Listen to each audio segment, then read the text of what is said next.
are. Me and Jack Fox. We're going to be just having a little chat. Chat with Jack. Chat Fox. Chat Fox, nice. I like that. That's pretty good. Oh, go puns. Nice. Yeah, we're just going to be talking about just a bunch of different stuff, whatever comes to a head.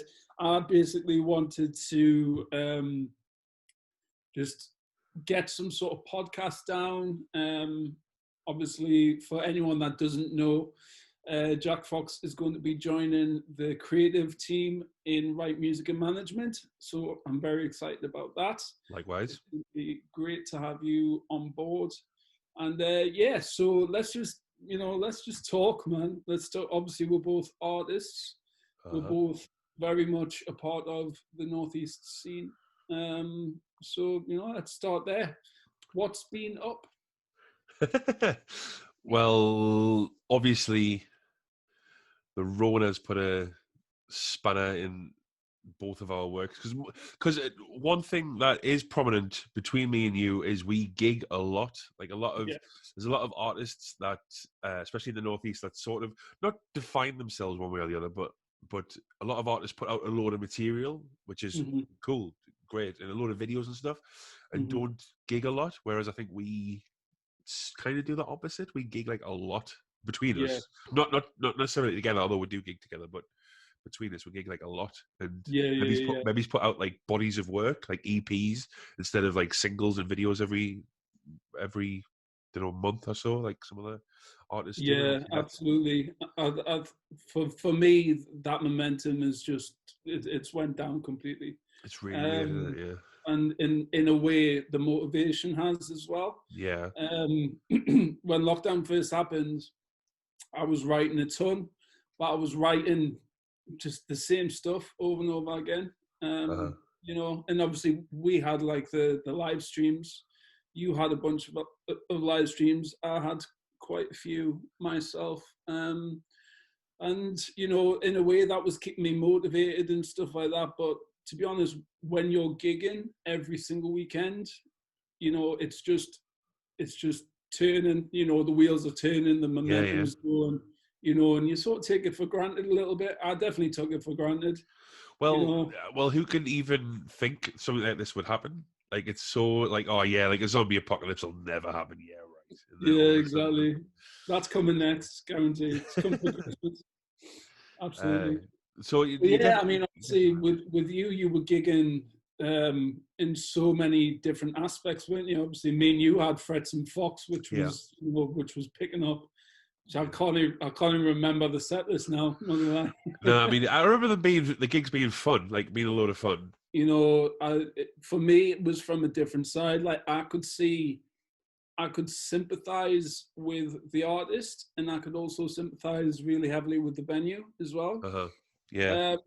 And that was quite eye-opening for me, because before Right Music and Management and stuff like that, I was solely just all about getting to the venue, get the money, do the gig. It was very much, there wasn't any sympathy there, empathy,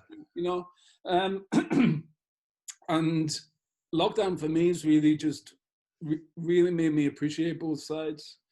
Sure. And it's definitely made me appreciate the value of a gig, like how blessed we are to be able to turn up, with one guitar, with one mics, and tambourine. Just entertain people.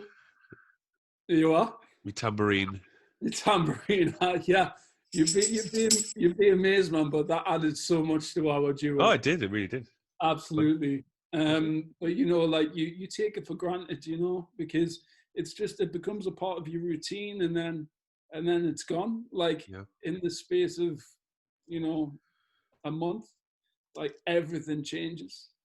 And it's weird now, because like I honestly can't see when this is going to go back to, you know what I mean? Like, well, I'm not the smartest guy in the room or a scientist or anything like that, but I can't see when it'll be back to normal for a very long time.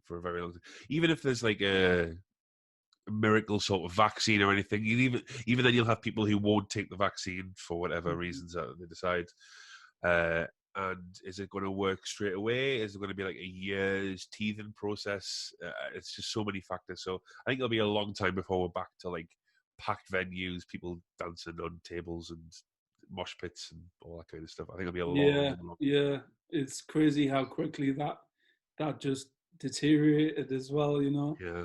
Because obviously, with the events that we were putting on in South Shields, the momentum was high, and you were at the last hip hop night at Mason's. I mean, Mason's, it's a Thai restaurant now. Yeah. Is it? Uh-huh. What? Mason's, it's shut down. I had no idea. Uh-huh. Uh-huh. What? So I mean, you think about what we were creating there. I mean, we can't do that in a Thai restaurant. That's devastating. I had no idea.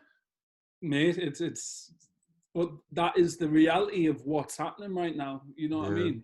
So I think, like right now, it's a case of grabbing what you can, Absolutely. and really making the most of it. Obviously, Scranibus and Filth Like and Squams were at the Independent. Yeah. Recently, unfortunately, I didn't get to go. I was definitely game for going, but Rona took over. Well, yeah, it's another thing as well, isn't it? You got it.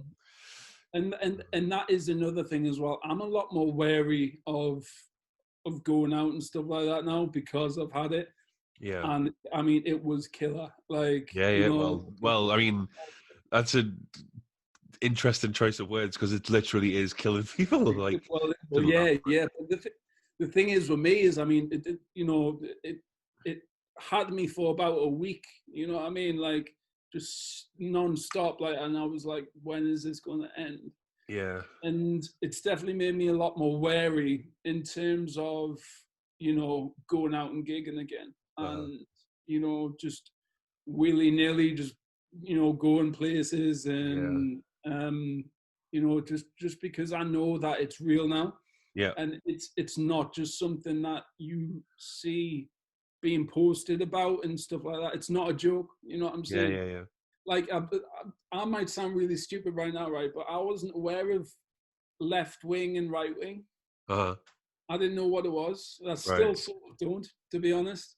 I just know, my reality of that has been built through social media and people chatting. Do you know what I mean? Like a lot of the things that have happened during lockdown, just in general about the world and stuff like that, I had no idea about. Right. And or maybe I did have an idea about it, but there was so much other stuff going on that I was distracted. So yeah. it didn't affect me as much, but there was so many things that went on, and social media really took a massive hold of everyone. And it was the way to communicate, and that can be a good thing and it can be a bad thing. I mean, in terms of releasing music, you'd know yourself, you released a full EP during lockdown, You're about to do it yourself, though. Yeah, I'm about to do it myself, and I mean that's been going a long time. But I mean, it's weird because social media is always been something for me that has been a blessing and a curse. Yes. And as a musician, it's a blessing, but it can also be a curse because of the stuff that comes along with it, the likes, the comments, the shares, everything like that. And it's funny because everyone talks about how that's all irrelevant, but that's not the truth because it's more relevant now than it ever has been. Go on, I'll let you finish. Go on. So the reason that I say that is because that is essentially how you're valued in terms of the industry. If you, for example, if you put a video out and it gets a ton of shares, a ton of comments, and a ton of likes, and some A&R guy comes along, because he is in this he's in this era of social media, you know, that has such an influence. And he comes along and he goes, oh, that must be good because that's got like, you know, that's viral, or, you know, that's got like 10,000 views or a million views or something like that, you know? Uh, Like, I, I do believe that the likes and comments and shares and stuff like that, they have a massive impact on it. Do you know what I'm saying? I do, but also consistency is key, I think, as What well. do you mean Because, by that? well, I'm trying my best to skirt around like maybe naming names and stuff. If you think about, so you're saying about like if you put one video out and it gets 10,000 views, can you put 10 videos out that get 10,000 views? That's when you start to get noticed, I think. No, not you personally, just No. But I've like it depends. It depends from like how one, how hard you work, and two, the the people you have around you. yes, One thing I've realized lately is the you have the same people comment and like and yeah, share. I don't know if you have the same as yeah, me, yeah, but I've started noticing a pattern. You yeah, know, the people that are constantly got me back and supporting me. You know, uh-huh, so I pay attention to that. for You sure. know, there's not the matter with the fire emoji, right? I get it, right? It in a way it shows love. You know, but at the same time, it can be such a throwaway thing. Oh yeah, yeah, Like absolutely. if someone puts a fire emoji on anything I do now, I'm like, cool, but I would have rather you said something that Yeah, I can really take something from, you yes, know? yes, Um, and I don't know if that's me being, you know, ungrateful or anything like that, but I believe like it it just takes like 2 seconds to say really enjoyed that, great visuals, you know, love that line or something like yeah, that. If yeah, someone yeah, yeah, says yeah, something like that to me, especially if they repeat a lyric back to me, I'm yeah. like, yo, like I really appreciate that, you know, Uh-huh. and I'm sure I've, you will do the same. I've tried to make I completely 100% agree with what you're saying, and I've tried to make a conscious effort. If anybody releases something new, or does my pet hate releases something new and tags me on Facebook along with 95 other rappers in the scene, don't do that. That's annoying. But if they do that, I take the time to listen to it, and I will say the flow in the second verse is hard, or like this line was so cool, because you're right. People could just put fire emoji, 100 emoji, fire emoji, 100 emoji sentence. I was getting all riled up. I wasn't getting all riled up, but I became a little bit obsessed with like Spotify numbers and streaming numbers and stuff. Mm-hmm. And there's a band, because for people that don't know, I play drums in a band called Hive Mind as well. So I'm like, People know. so I'm like in like the hip hop scene and like the rock sort of scene as well, mostly Yeah. in Newcastle. And there's a band from Newcastle who we're good friends with, we've played with before. I'm not gonna, probably narrows it down, but I'm not gonna say what the band are. And they released their first single earlier this year, late last year, and they got 30,000 streams on Spotify. And I Wow. was like, bloody hell, that's crazy. And then you go on their Spotify, it's like monthly listeners, 100. Yeah. So that doesn't add up. My band just released our single Medicine, and it's got over 8,000 streams so far, which isn't a ton, In but it's more. my, it, that's amazing. I saw that and I was like, that's, I mean, one, it's well deserved, but Thanks. two, it's very, I mean, those numbers are crazy to me, man. Well, it's the most successful song we've got, and at the time, at our peak, it had 7,000 monthly listeners. So that's genuine numbers, and that's because we've put like loads of work in beforehand Yes. to promote it and stuff. And then obviously the cheat code is Spotify playlists. I think everybody's sort of clocked on now. It's. Mm-hmm.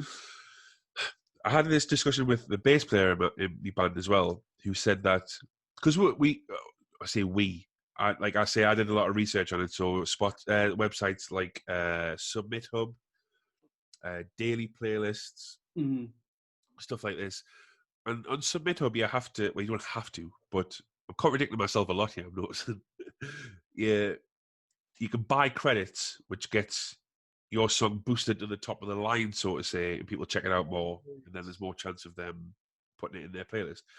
So I'm not going to lie, I did that, but I'm not paying to be put into playlists. This is what our bass player was saying. He's like, "Oh, we've paid for 8,000 streams. No, we haven't. We've paid to get our song put in front of people who have big followings on Spotify. Play.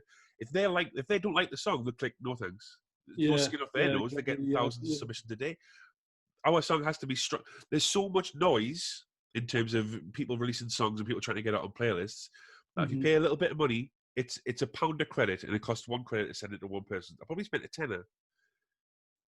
Send it to one playlist. Like a playlist can have 20,000 likes. That song's put in front of 20,000 people then for £1.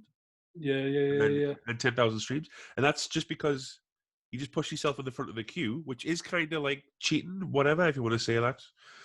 No, I don't believe. If you asked me this, or you said this to me last year, or maybe 2 years ago, I would have been like, "That sounds like cheating to me." But I understand the game. Right. Now. Everything's so accessible now, isn't it? Everything is accessible. As a musician, in this day and age, it is the easiest time to be a musician. Yep. Completely.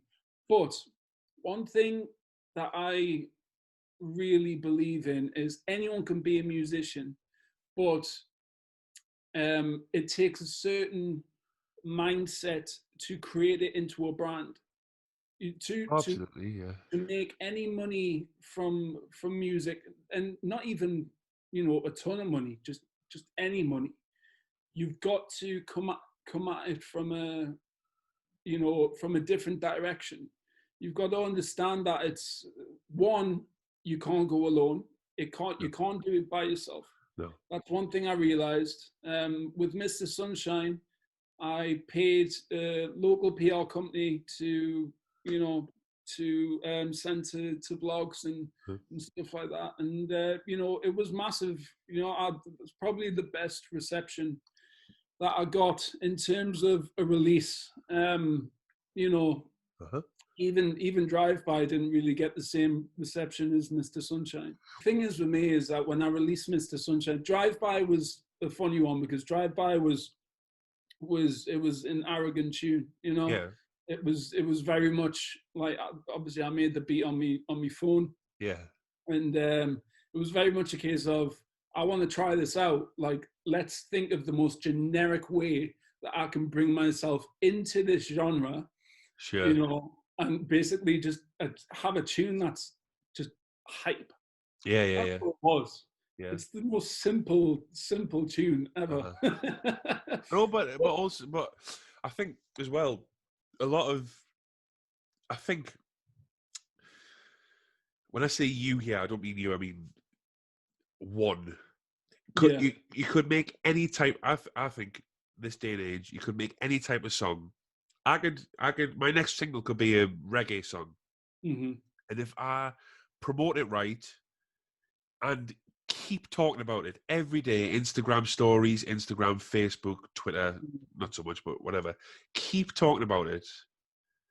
People will either see it so much that they'll go, all right, fine, I'll click on it and listen to it, or just because they've seen it so much, hype it up. I think, and it gets to a point where you just have to be unapologetic with it. I truly believe that when you have that circle of people, I remember I was watching.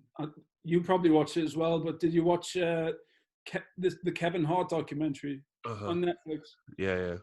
And it was interesting to see him and his team. And I've realized this with a lot of things. I watch a ton of YouTube, like really basic YouTube. Yeah. But you see how you have the faces, and then you have everything around it. You essentially, you have the chassis, the cool looking car and everything, all of the gimmicky stuff, or just what you see in front, what everyone sees straight away. But then you need the people that are the engine behind it. Oh, sure. you need you need the ones that are the wheels that are behind it that are turning, you know. And it's all about getting the right chemistry with people. Chemistry is a massive thing for me. I make sure the chemistry is right with everything. Like, that's why I don't have a massive team of people in right music and management right now, because the chemistry needs to be there. But one of the biggest things is, and I'm sure you can agree with this, being in bands and stuff, is you work so much harder when you have a team of people around you. You know, because you can feed off the energy, and you can also butt heads. Oh God, yeah. At the same time, you know, it's like the obvious saying, you know, 2 heads, 3 heads are better than one, you know. Yeah.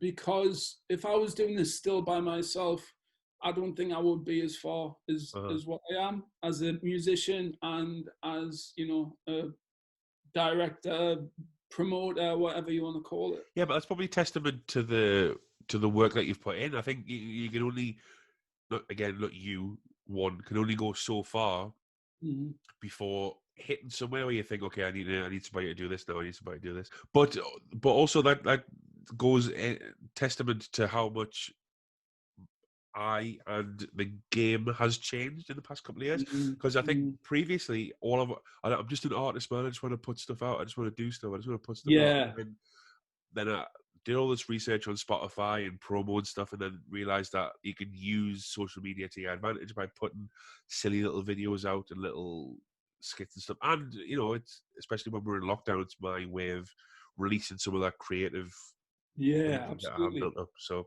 then when you asked us again, I was like, actually, no, that sounds fun. I'll do it. Yeah.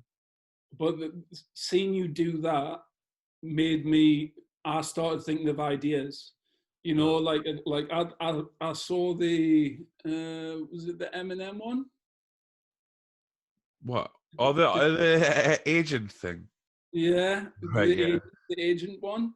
Yeah. But then it was a mixture of that, and then it was a mixture of you just talk. I think it was one where you were talking about other releases. Like I had one coming out. It was Mr. Sunshine, Hive Mind, Jack Craggs had one, Letty and Eddie. Yeah. And someone else had one as well. It was 25th of September, the most iconic date in 2020. This is the thing. I think when it comes to communication, and, you know, we'll come back to emojis and comments and stuff like that.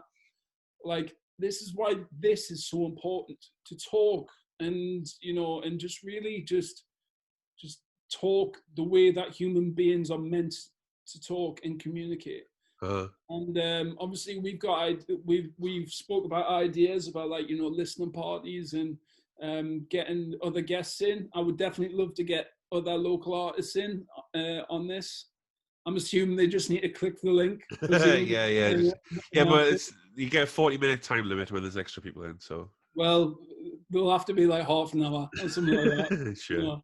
You know? But for me, I realized in lockdown, communication was key. I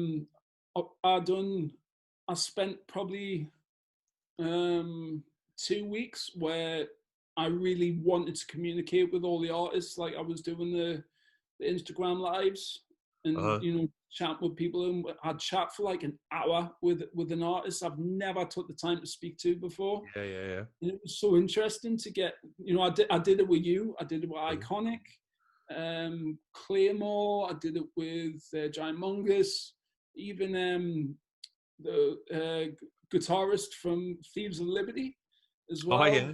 You know, but everyone had different ideas, and also everyone just wanted to talk, because as artists, and, you know, tell me if I'm wrong, but I could talk about myself in my music for days, man. I think you have to be a little bit narcissistic to be to take yourself seriously as an artist, musician. Absolutely. Or whatever. You have to be a little bit of a weirdo, a little bit of a narcissist. If you just do it for fun, then that's cool. I imagine just doing it for fun. How pleasurable that would be to just pick up a guitar and play a couple of songs and go, "Oh, that was cool," put it down, and then not cry and wonder why you aren't selling out Wembley yet. Thing is, though, would that be? Do you do this, right, where you go, right, I'm just going to, forget about, the professional side of things. I'm just going to put music out because I want to put music out. Yeah. And because I love it and stuff like that. And the thing is that with me, I said to myself, I'm going to put an EP out. I'm going to put a mixtape out. And then I've got this plan in my head, right? And I said, I am not going to let myself get bogged down with stats and views and stuff like that. What did I do the minute Mr. Sunshine come out? Oh, how many views has it got now? Yeah. Because you can't help it. You can't. It's ridiculous, but you're exactly if you right. value yourself as a musician, you're constantly looking at at the stats because you're excited. You want to see how it's being how it's being received. And I was blown away by the response for Mr. Sunshine. Yeah, but also but that's a result of the hard work you put in before it. Absolutely. I think having a build up, like I learned the hard way, so to say, when I did all those EPs in 2018. I was putting out an EP a month. So by like the fifth or sixth, people started to go, "Oh, okay, he's putting out another EP, or whatever." But those first ones, I was like, "Oh, I'm putting out an EP tomorrow," and then it's only got 3 streams. Why is it? Well, because nobody. You know what I mean? Like I got this. I only did those EPs because I got this audio interface for Christmas. So in between Christmas and New Year's Day, I was just playing with my guitar, setting up, learning GarageBand and stuff.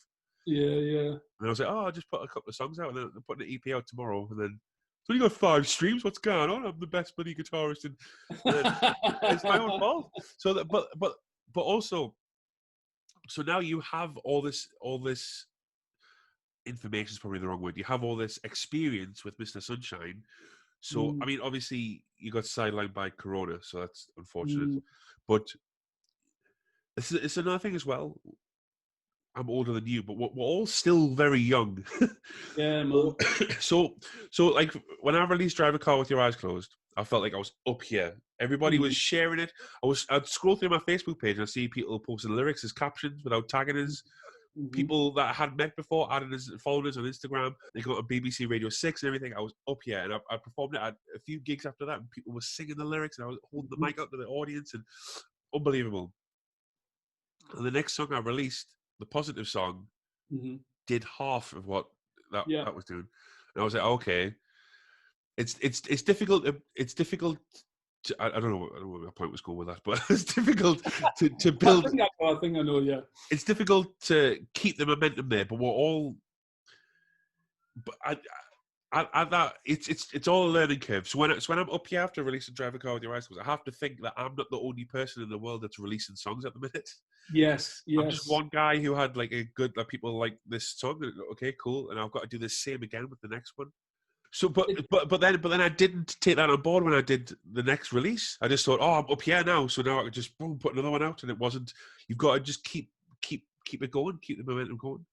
And then, like I released that EP earlier in the year. This is an important point actually. After lockdown, and again, I thought I'd be up here, and I released it, and it did half again.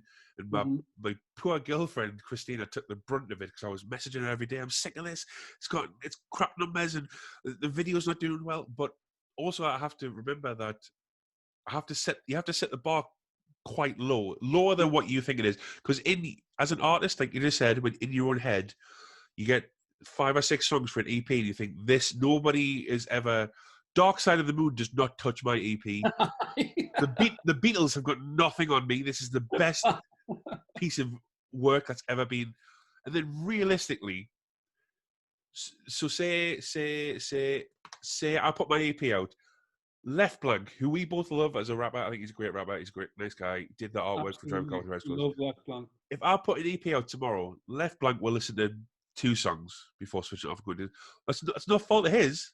It's if he wants to listen to it, then cool. He's going to listen to 2 or 3 songs max because he's got other stuff to do. You might post it on Instagram, you might share it on Facebook, and that's very nice. He's not going to listen to the whole thing. I'm not Lil Wayne. I'm not Eminem. He's not going to sit down and listen to my whole thing. I don't know who the best rappers in the world are. I'm still stuck in the 90s. So you have to have realistic expectations. That's what I'm looking for. Realistic expectations, small goals, and then especially when you break them, it's so rewarding. Like we had for Hive Mind's last release, Medicine. I set a target of 1,000 streams in the first week. I was confident that with the plan we had and everything in play, if we get 1,000 streams in the first week, I'll consider this a success. We've got 2,000 streams in the first week. Now, I was like, if you set the bar low and you smash it, and you have to think about your last release as well. Our last release got about 500 streams in the first week. So if we get better than our last release and smash our goal, then you move on to the next one. Yeah, absolutely.